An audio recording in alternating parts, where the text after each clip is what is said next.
এই জীবনে যতটুকু দুঃখ আমি পেয়েছি, সত্যি বলছি তার এক বিন্দুও বহন করার শক্তি আমার ছিল না।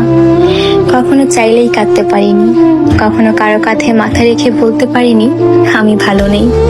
তাই নিজের ভেতরেই সব জমিয়েছি, হাসি মুখের আড়ালে, নীরবতার গভীরে।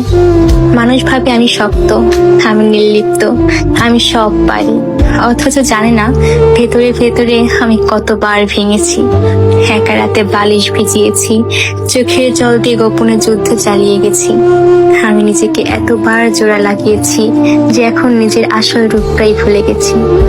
কখনো ভেবেছি হয়তো এই দুঃখগুলো সামলে নিতে পারবো, হয়তো সময় ঠিক করে দেবে সবকিছু।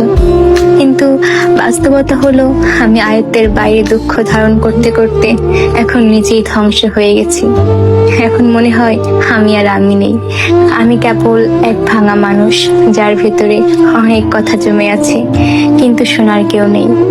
সবাই বলে খারাপ সময় সব সময় থাকে না, সময় ভালো হয়ে যাবে, কিন্তু কেউ বোঝে না সময় শুধু ক্ষত তৈরি করে, সেগুলো শুকায় না।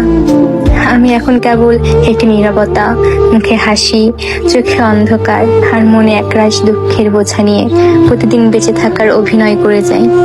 আমি ধ্বংস হয়েছি, তবুও মুখে বলি আমি ভালো আছি।